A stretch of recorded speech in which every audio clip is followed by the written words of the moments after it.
In this video, I'm going to be explaining what self-defense means in the context of domestic violence in California. If you found yourself arrested for domestic violence, a really common thing that I hear, and over half my cases are domestic violence cases, are that I was just defending myself. Many times the police come out and they see injuries on one person and they decide to make an arrest without doing very much investigation. And you may actually be, as the person who was arrested, the victim here, but you find yourself charged with a crime, something that could really mess up your life. And you may be wondering, okay, well, I think it's self-defense, but what's the legal standard? How do I know if it's self-defense? And in this video, I'm going to be explaining the legal standards so that you can assess your case. And hopefully you get an attorney who can help you do this as well, but so you can assess your case and try to figure out, does this count as self-defense? My name is Veronica. I'm a domestic violence defense attorney here in California, and I help people put their cases behind them so that they can enjoy their lives and their freedom. Okay, so let's jump right in. What is self-defense in California? The law on self-defense is actually summarized for the state of California in a jury instruction. So let's go through that right now, and I'll paraphrase it as we go through, but I'm showing it to you on the screen so that you can read it if you prefer to do so. Somebody acts in self-defense if they, number one, reasonably believe that they were in imminent danger of suffering bodily injury or imminent danger of being touched unlawfully. There are a few things to unpack here. Your belief that you are about to be either harmed or touched unlawfully has to be reasonable. So a reasonable person in your position would have had to agree with you. So if you believe that you were going to be touched unlawfully or hit, but most people, a reasonable person, wouldn't, then you may not fulfill this requirement. And you have to fulfill all three in order for this to count as self-defense. Imminent. Okay, imminent means immediate. Very soon. Not 5 minutes from now, not an hour from now, probably not even 1 minute from now necessarily. It depends on the situation, but it means right away. And then bodily injury, I think we all know what that means, but what about imminent danger of being touched unlawfully? Being touched unlawfully could be tickling someone when you know that they don't want to be tickled. It could be throwing a glass of water on someone. It could be pulling at something that the other person is wearing, such as a backpack or a purse or a shirt.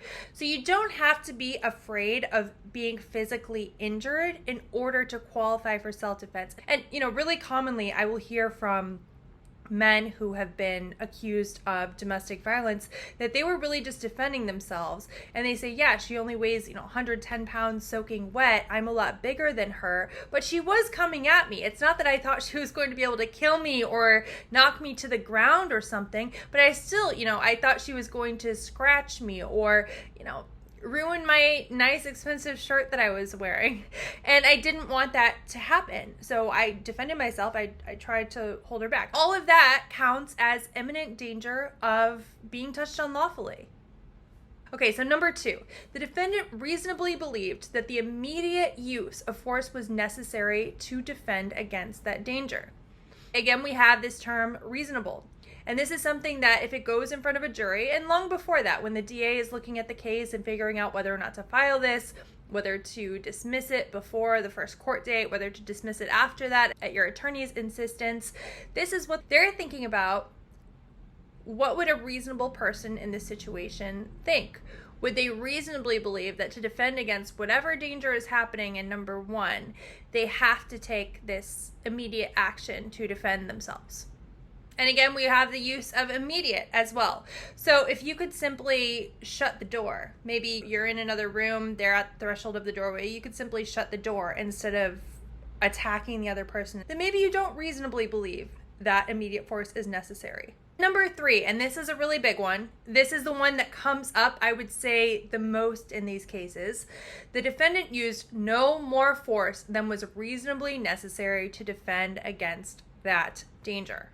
Now, I will tell you, one of the first jury trials that I had for a criminal domestic violence case was for felony domestic violence, and the prosecution and the defense, we didn't really disagree about the facts. What we disagreed about was whether my client had used more force than was reasonably necessary. And the facts are basically that the alleged victim was on top of my client in a car. His seat was fully reclined. They had been having a conversation, talking, smoking weed, and she got really upset with him and attacked him with a pair of basically nail scissors that I guess they would use instead of a grinder to cut up weed. So she got on top of him and was attacking him with these things. Now remember, that's the alleged victim. My client is the person who's underneath her being attacked with these scissors, but they're very small, like those little nail cuticle scissors, very, very small. He grabs her neck and is sort of choking her and trying to push her away, getting her off of him. She had black marks on her neck from him choking her. And the question was, did he use an unreasonable amount of force? Because if he did, it's not self-defense. Now, ultimately, thankfully, after hearing all of the evidence, the jury agreed that what my client did was not an unreasonable use of force. But it could have gone either way. I mean, hearing that story, it's like, well, couldn't you have pushed her off by, pushing the top of her chest? Did you really have to grab her neck, right? And he felt like that was all he could have done, that she was so insistent that even though he was a lot taller than her, she weighed more than him, plus she had an advantage. She was on top of him. And those little nail scissors, yes, they are small, but imagine being stabbed in, for example, the eye with one, right? So they can do a lot of damage. And look, if you were arrested for domestic violence and you believe that you acted in self-defense, make sure that you take photos of any injuries that you have right away, any evidence that you have, make sure that you start collecting that right away. And most importantly, make sure that you get an attorney before your first court date, because many times in these self-defense cases, especially if it's the very first time that you've ever been arrested in your whole life, you have a bright future ahead of you, hopefully. If you can only get rid of this, we are able to get these cases dropped before court. And even though the police will at least say that they're taking photos of your injuries, the DA may not see those before court. Many times the DA, when they're reviewing the case, deciding whether or not to file charges, they only get a copy of the written police report, which obviously is not going to be good for you if you were the one who was arrested.